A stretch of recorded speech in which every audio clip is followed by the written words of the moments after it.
Buenas, qué gusto es hacernos acompañar en una nueva jornada de estudio de la palabra del Señor.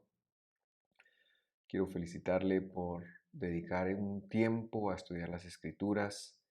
Creo que, como lo veremos mañana en el servicio, es de las actividades más trascendentales que podemos tener. Es un gusto estar acá y nuevamente verlos. Les recordamos que este estudio se transmite en vivo en esta plataforma de Facebook y en esta plataforma de YouTube. Pero en YouTube tenemos un canal en donde fácilmente han quedado guardados y distribuidos en listas de reproducción. Tenemos más de 270 prédicas, tenemos una lista de reproducción sobre las citas, sobre la introducción a las escrituras, a la Biblia.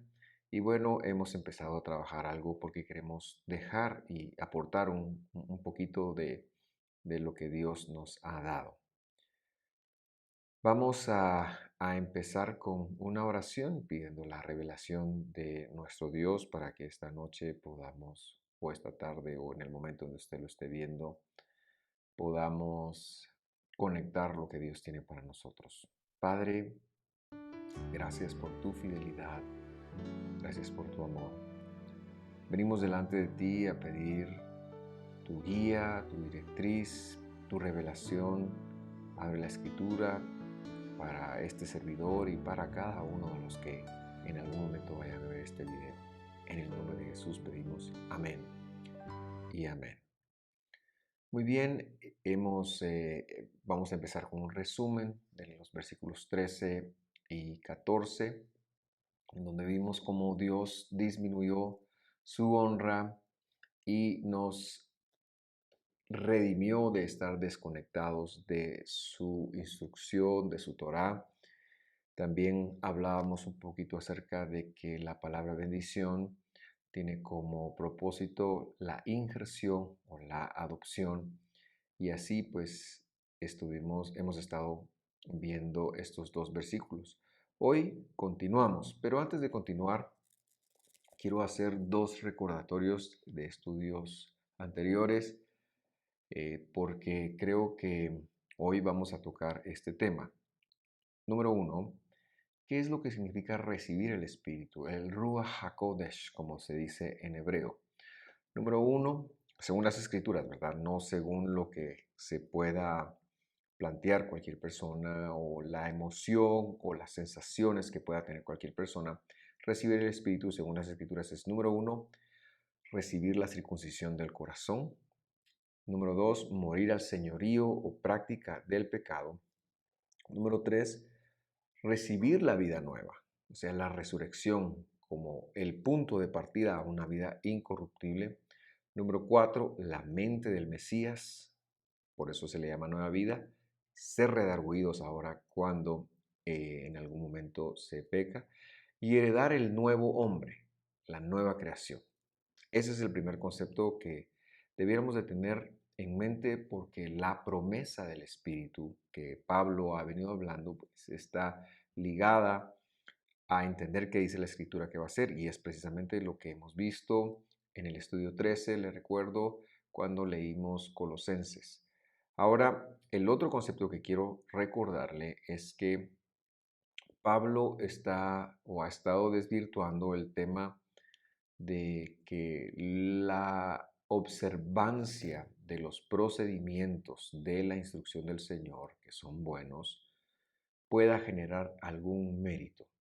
Y Pablo dice, la salvación no se obtiene por esa observancia o los supuestos méritos, y a eso le llama el principio de ley de las obras, y esto es importante porque se apega mucho al mensaje central que la escritura está comunicando en esta carta y que era específicamente el gran problema que se veía en Galacia cuando unos de la rama de los fariseos creyentes en Jesús decidieron que era importante o estaban promulgando la necesidad de hacer la ley oral y judaizar con esta ley valiéndose de que esta ley generaba méritos.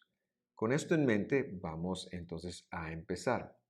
Y tomamos la lectura del versículo 15, Gálatas 3:15, y dice así: Hermanos, hablo en términos humanos. Un pacto, aunque sea humano, una vez ratificado, nadie lo invalida ni le agrega condiciones. Un pacto, aunque sea de hombres, una vez que está vigente, ni se lo invalidan ni se le añaden condiciones. Ahora, quisiera como punto de partida examinar la palabra pacto. La palabra que el griego tiene aquí es la palabra diatseke, y esta palabra también traduce la palabra hebrea brit. Y son dos conceptos muy similares, es decir, la palabra griega diatseke se acerca mucho a lo que la palabra hebrea brit quiere decir. Nos la han traducido pacto, pero más que un pacto, el diatseke era un testamento. Es decir, como una persona cuando moría dejaba un diatsiki, un documento para las personas que morían. En el caso, para las personas que quedaban vivas. En el caso de la palabra Brit, también es un testamento, pero eh, no incurre, no tiene que esperarse que la persona muera. Y es importante tocar esto porque la palabra pacto nos deja la sensación de que las partes son como iguales. La palabra Brit no quiere decir algo que ambas partes traen a la mesa con el fin de promulgar un beneficio, sino la palabra Brit más que nada es la intención de alguien que puede beneficiar a alguien más y decide hacerlo, y no es necesaria la muerte. Este es el sentido de esta palabra Brit, documento de mejoramiento, de beneficio que puede interpretarse como testamento.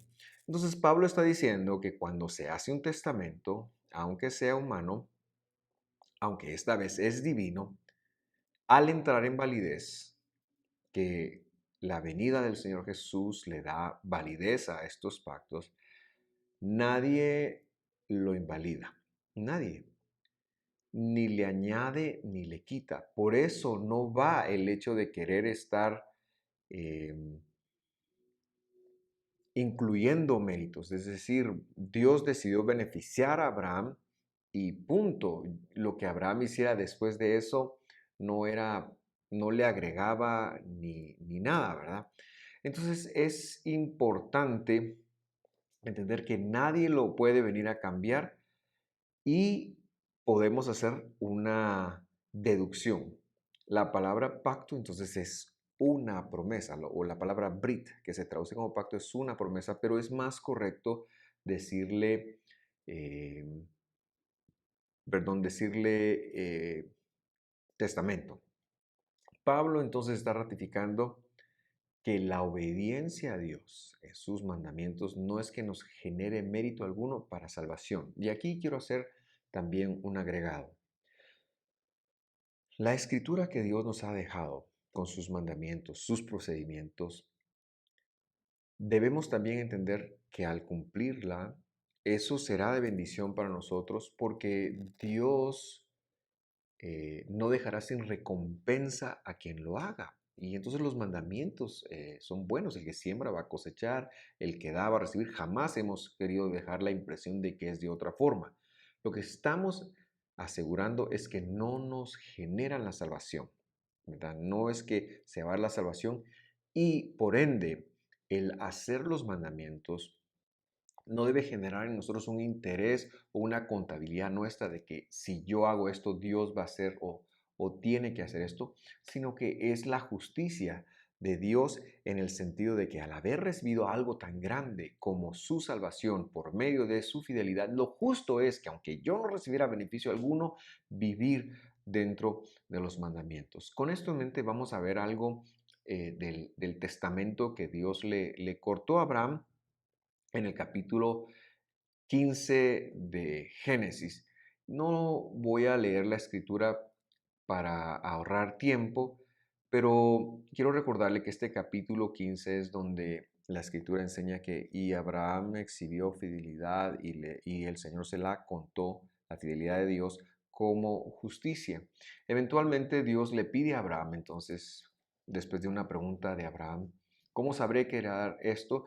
Y se da ese testamento en ese momento. Y ese es el testamento que Pablo tiene en mente. Ya vamos a ver dentro de un momento por qué es importante no asociar la palabra pacto, Brit, con, con la ley del Señor, como se le ha dicho, porque entonces es muy fácil equivocarse.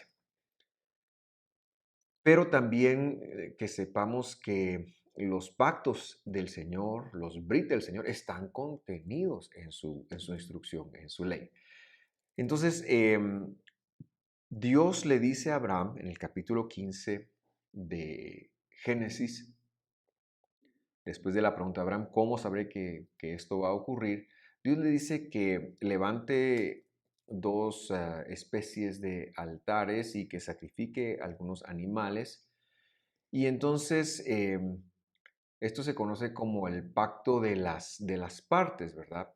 Y en una forma humana, las personas hacían esto para generar un compromiso con respecto a un acuerdo que se estaba llevando.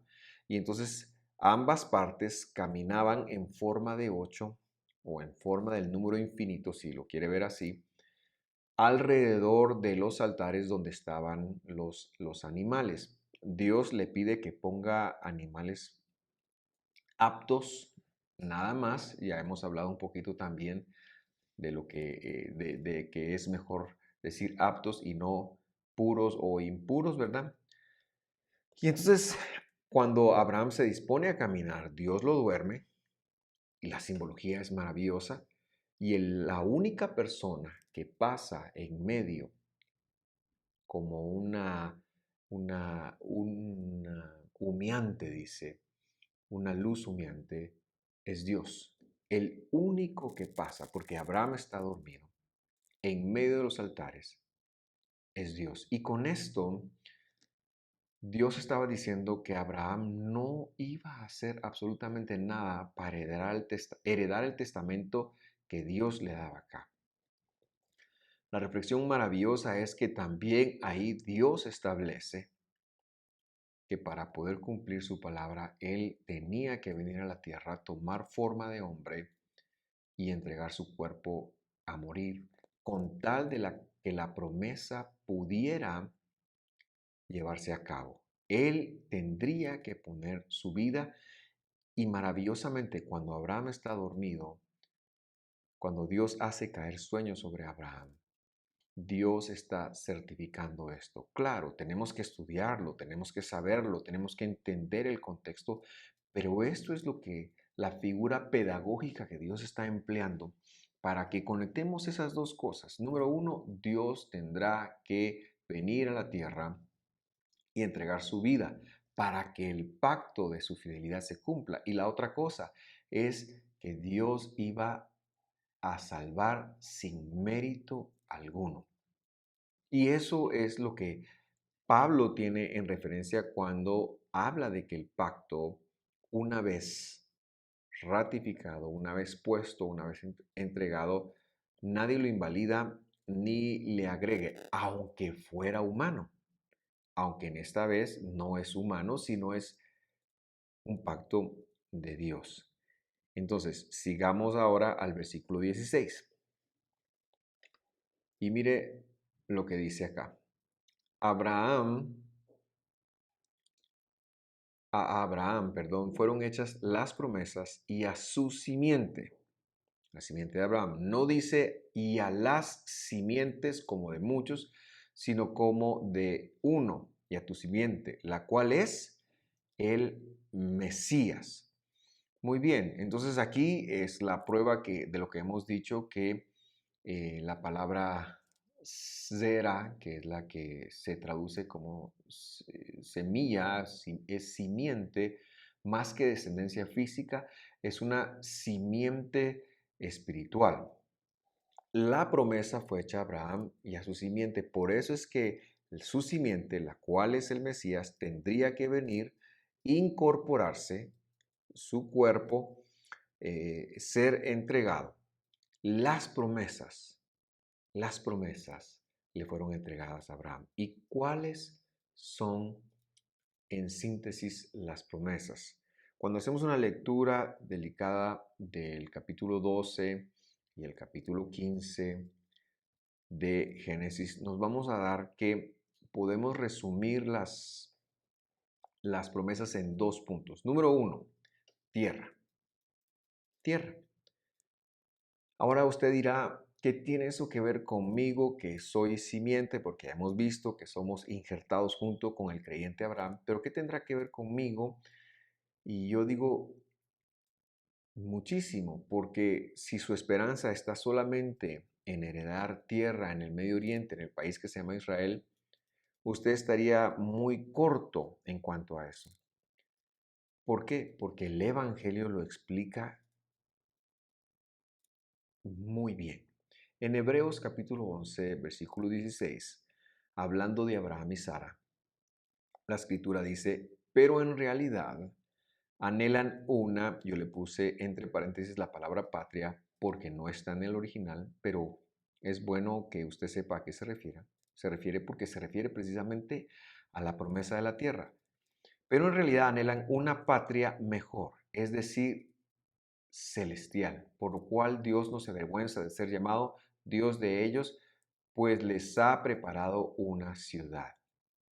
O sea que la promesa de la tierra es la nueva Jerusalén, la cual, según Apocalipsis, va a descender del cielo y es donde vamos a vivir nosotros eternamente con el Mesías Jesús. La promesa de la tierra es algo que tal vez todavía no hemos y no veremos si el Señor no regresa antes de esto, cumplir antes de la resurrección, pero que sepamos que es una promesa para Abraham y para su simiente, y Abraham descansando en su tumba como está, seguramente durmiendo, como dice la escritura, será levantado y recibirá su porción en la nueva Jerusalén, y así todos aquellos que sean llamados por Jesús, que hayan creído en Jesús, también lo recibirán. Entonces, tierra es la primera. Y la otra promesa es simiente.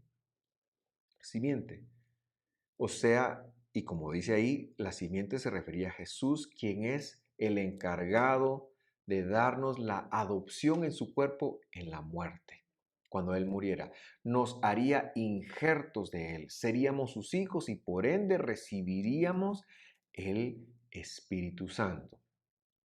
Entonces son dos cosas, tierra, pero hablamos de no cualquier tierra y no solamente de Israel, hablamos de la Jerusalén celestial, un espacio ancho, amplio, para que todos tengamos tierra para siempre. Y dos, hablábamos de Jesús y de la injerción de Jesús, el cual pondría el Espíritu Santo dentro de nosotros.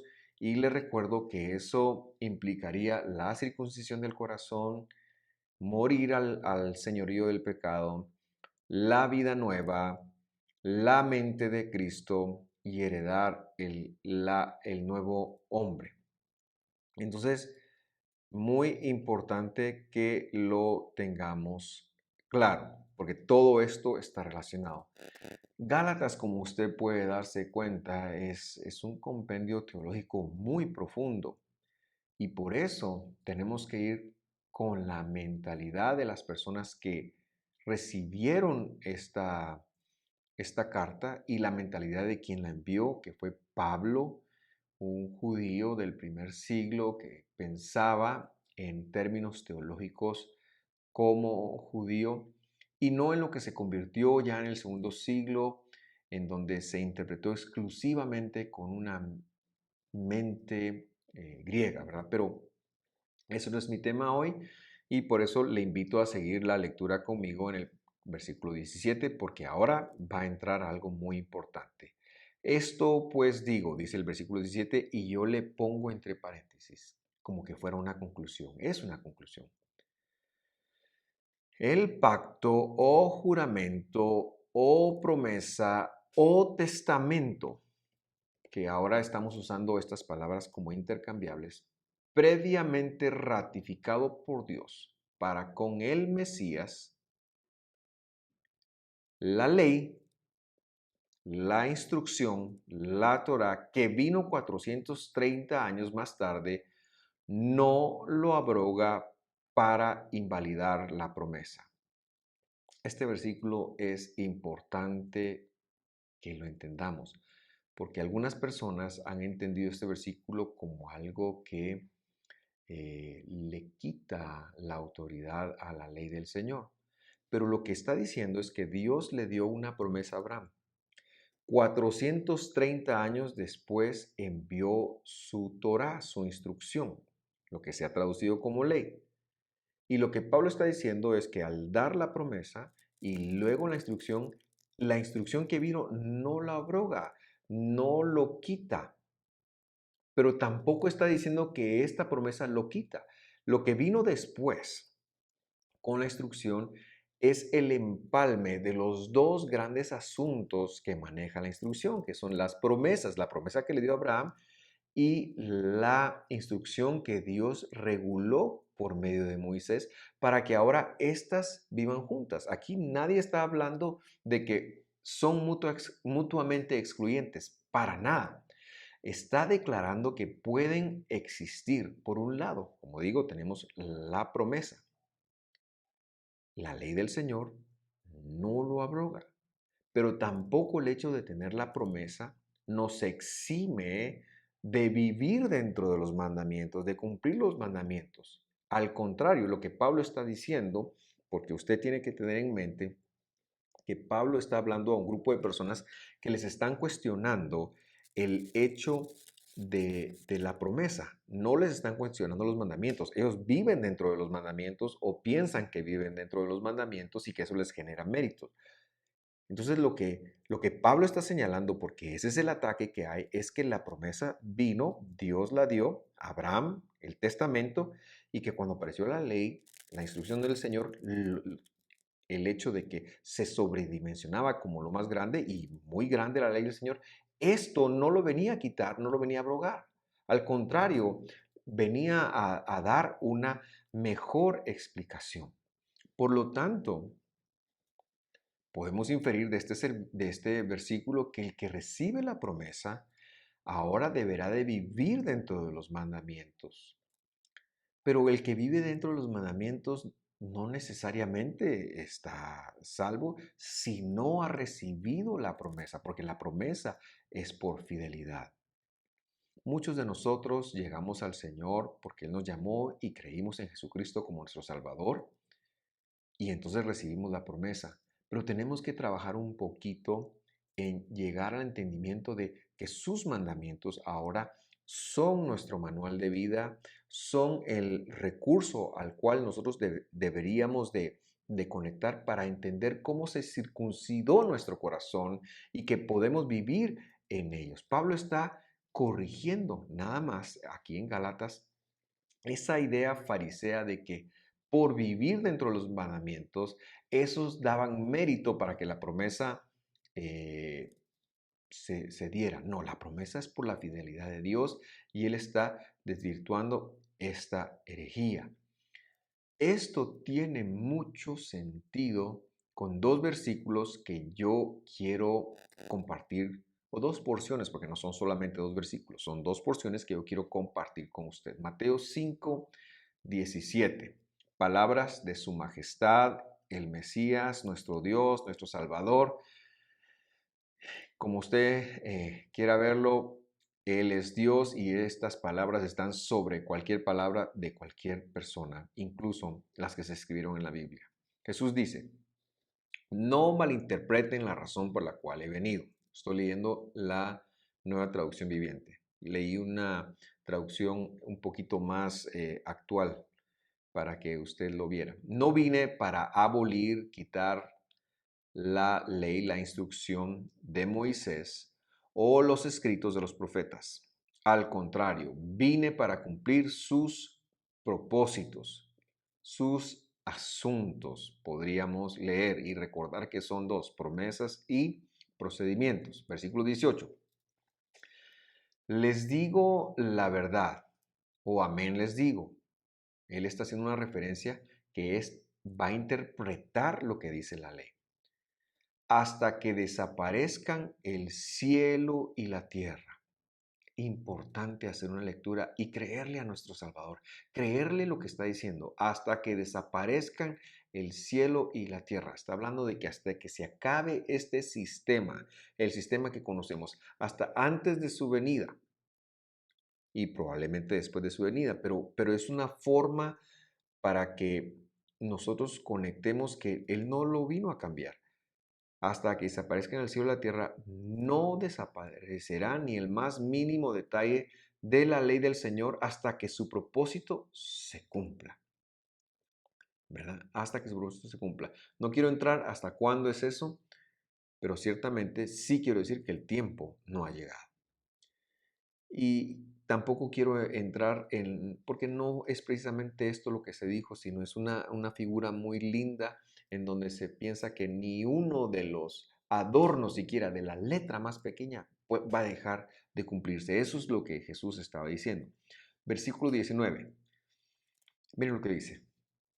Entonces, si no hacen caso al más insignificante mandamiento y le enseñan a los demás a hacer lo mismo, serán llamados los más insignificantes del reino del cielo.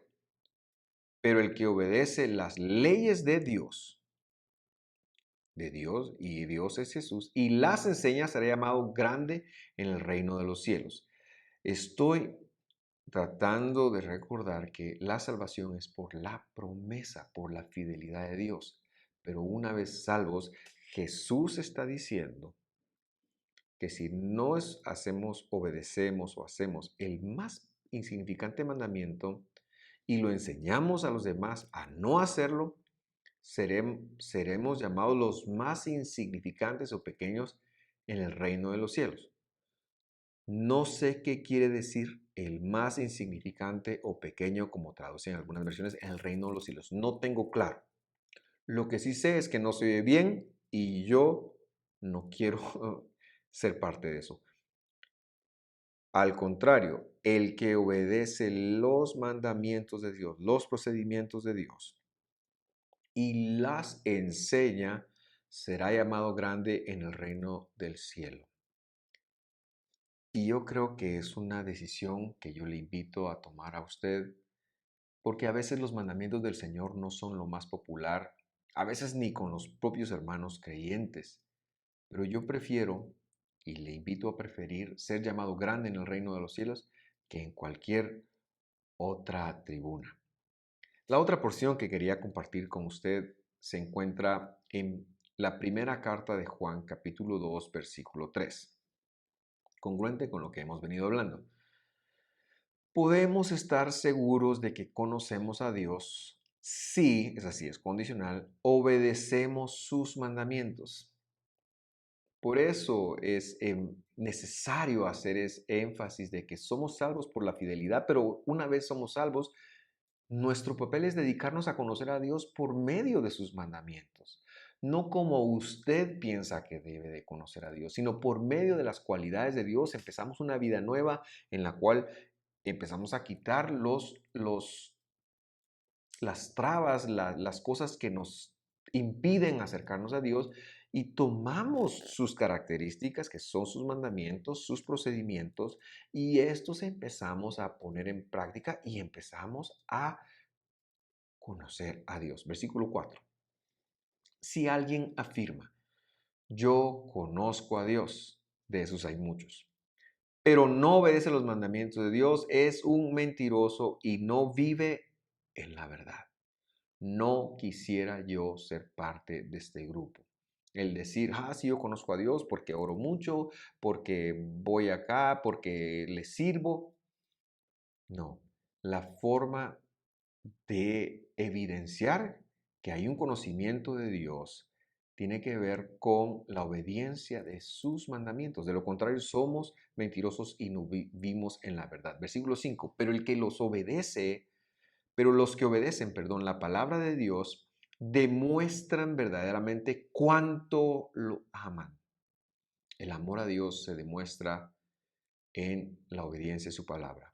Así es como sabemos que vivimos en Él, en Dios. Es maravilloso esto. Verso 6. Los que dicen que viven en Dios deben vivir como Jesús vivió. Y esta es la nueva vida. Esta es la nueva criatura, el nuevo nacimiento.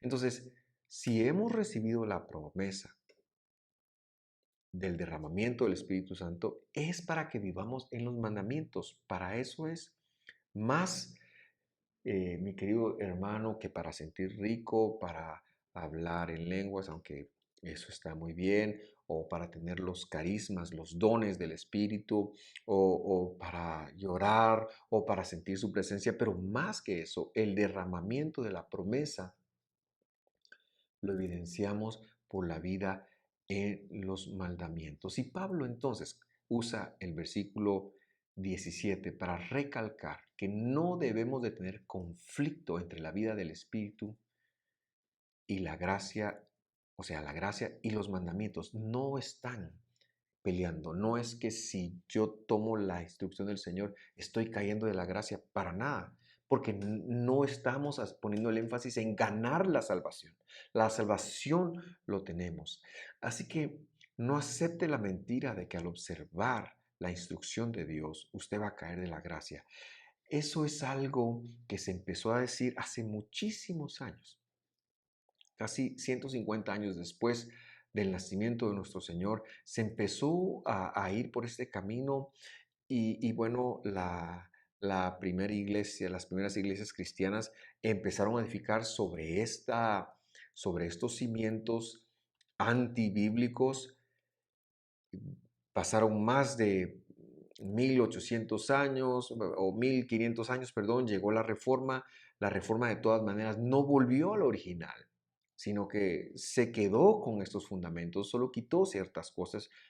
Y yo lo invito a usted a que es momento de regresar a la palabra de Dios, al original. Así que si tú eres parte de la promesa, si tú has recibido la promesa del Espíritu, también has recibido la instrucción del Señor. No lo digo yo, lo acaba de leer en la Escritura y hay una porción que ejemplifica esto mejor. Jeremías 31:31 y lo voy a leer de la Biblia del Jubileo porque hay algunas cosas que evidenciar para que usted vea cómo se dan las traducciones. Dice, he aquí que vienen días, dijo el Señor, en los cuales haré un nuevo testamento, pacto, testamento. Yo le puse ahí testamento para que usted sepa. Con la casa de Jacob y con la casa de Judá. Literalmente en hebreo dice, vienen días, dijo el Señor, en los cuales haré un testamento de nuevo o pacto de nuevo con la casa de Jacob y con la casa de Judá. Y cuando nos pone estas dos partes, una referencia es, sí, la de Judá, la referencia de los descendientes físicos de Abraham, pero la otra, la de Jacob, es una referencia a la simiente de Abraham, los que son llamados por medio de la fidelidad. Versículo 32. No como el testamento que hice con sus padres el día que tomé su mano para sacarlos de tierra de Egipto, porque ellos invalidaron mi pacto, testamento. Y yo, aunque fui un marido de ellos, dijo el Señor. ¿Verdad? Dios está haciendo una comparación al matrimonio y decir, yo a ellos les di una carta, les di unas promesas, les di un testamento. ¿Verdad? El testamento estaba escrito en la ley del Señor y ya vamos a explicar un poquito más. Versículo 33. Mas este es el testamento o pacto que haré con la casa de Israel. Y ahora ve que dice casa de Israel una referencia muy importante a la idea original de Dios y a la simiente, que ésta puede ser física o no física, aquellos que son llamados por Jesús. Este es el testamento que va a ser con esta casa de Israel después de aquellos días, después de los días postreros.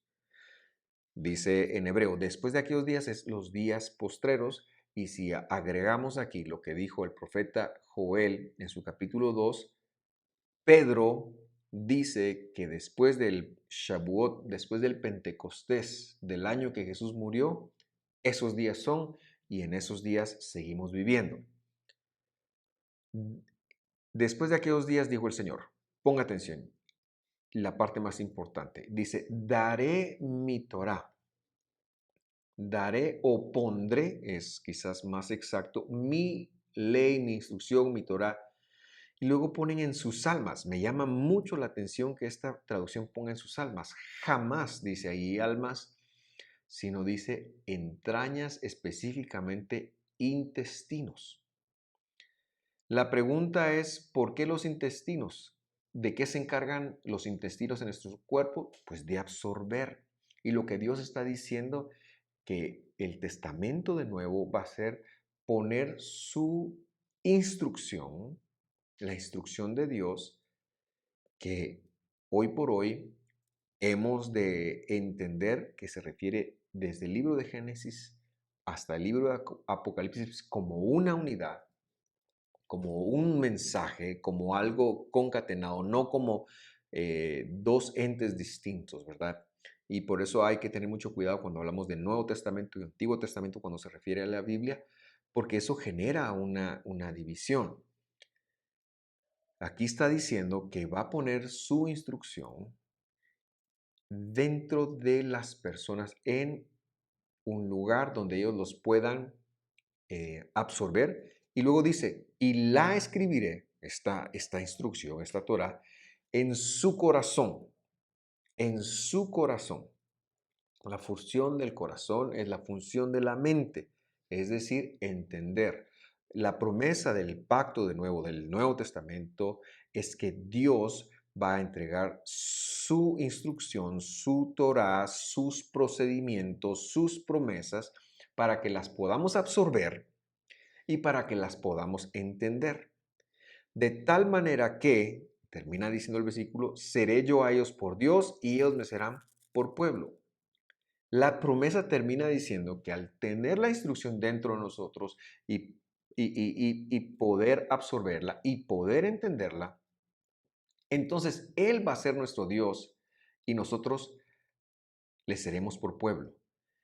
Eso es precisamente la obra del Mesías. Eso es precisamente recibir la promesa del Espíritu. El problema es que cuando muchas personas leen testamento o leen pacto, piensan que pacto e instrucción son sinónimos, pero aquí no lo son, ni tampoco lo son en Gálatas, ¿verdad? El pacto no es lo mismo que la ley del Señor. Dentro de la ley del Señor, ahí se registraron los pactos, pero no es lo mismo, están contenidos.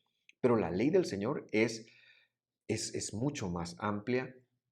Y cuando lleguemos al versículo 19, hoy no lo vamos a leer, pero cuando lleguemos al versículo 19, usted se va a sorprender de cuál es el adjetivo que Pablo le da a la ley del Señor, porque tendemos a pensar que es rígida, y Pablo el adjetivo que le da no se lo traduce. Olvídese que se lo traduzcan, porque no va con la teología de los traductores, pero lo veremos la otra semana. Entonces, con esto en mente, yo quiero aterrizar en el versículo 18. Dice, porque si la ley, volviendo a Gálatas, perdón, Gálatas 3:18, porque si la ley,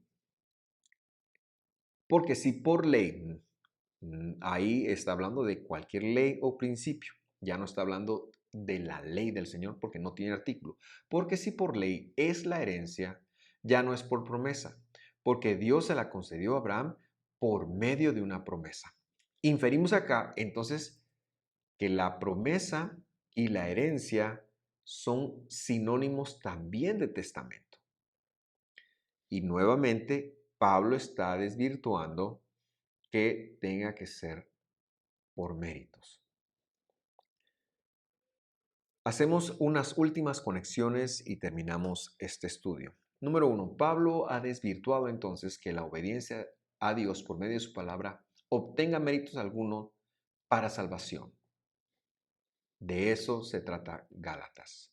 Número 2. Judaizar era tomar la llamada ley oral, la ley de las tradiciones de los ancianos, y obligar a las personas a seguirlas, de tal manera que tendrían que convertirse en judíos, por eso se llamaba judaizar. El ejemplo de esto es la circuncisión como requisito para salvación. Número 3. Pablo ha enseñado que es por la fidelidad de Dios, pero no anula, ni quita, ni desvirtúa de manera alguna la ley del Señor, sino que enseña que una vez siendo salvos por gracia, tenemos la ley del Señor y debemos de vivir en ella. Un claro ejemplo de esto lo ve usted en las andanzas de Pablo, ¿verdad? Si Pablo hubiera dado hincapié o idea a anular la Torah del Señor, entonces el capítulo 16 de Hechos nos genera una gran contradicción y un gran problema. Vamos a leerlo. 16.1, Hechos 16. Después llegó a Derbe y a Listra, ciudades que se encuentran en Galacia. Y aquí estaba ahí un discípulo. Resalto la palabra discípulo porque quiere decir que había sido llamado por Dios a su fidelidad. Llamado Timoteo. Timoteo era un discípulo, es decir, él era salvo. Hijo de una mujer judía fiel, más de padre gentil. Lo ponen un poquito despectivo esto, ¿verdad? Entonces, estaba en Galacia, Timoteo era un discípulo, había sido llamado a Dios, había recibido a Jesús en su corazón, su mamá era judía, de las que iban a la sinagoga, en este caso a una de las sinagogas de Pablo, de las sinagogas que eran judeo, pero creyentes en el Mesías.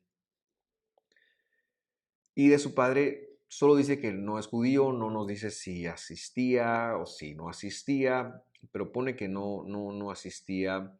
Tal vez no investigué esto más de padre gentil, pero puede ser que él estuviera dentro de la comunidad o puede ser que estuviera fuera. Eso es irrelevante. Lo que sí es relevante es que Timoteo, siendo discípulo, hijo solo de madre judía, su padre no lo había circuncidado, no lo había hecho judío. Timoteo no era judío en el sentido de ser convertido al judaísmo por medio de la circuncisión. Su mamá era judía. Versículo 2. De este daban buen testimonio los hermanos que estaban en Listra y en Iconio. Versículo 3. Pablo quiso que éste fuera con él y tomándole, le circuncidó por causa de los judíos que estaban en aquellos lugares, porque todos sabían que su padre era griego. Si Pablo ha predicado que la ley ya no va, sería un mentiroso en esta acción. Por eso tenemos que entender bien Gálatas, porque Pablo nunca predicó que la ley ya no iba. Lo que él está diciendo es que la ley no, no nos da la oportunidad de hacer méritos para salvación. Pero una vez que este hombre es discípulo, él dice, bueno, yo ahora quiero y no quiero que tengas tropiezo alguno por los demás. Entonces tenemos que obedecer la ley del Señor y lo circuncidó. Y Timoteo estuvo bien con eso porque quería servir al Señor, a pesar de que él no era circuncidado. Vemos aquí entonces cómo lo que hemos venido enseñando casa completamente con esta acción de Pablo. Si no fuera así, o de no ser así, entonces tendríamos que hacernos la pregunta, ¿verdad? Si Pablo está anulando, está diciendo que la ley ya caducó, que no va, ¿por qué lo circuncida?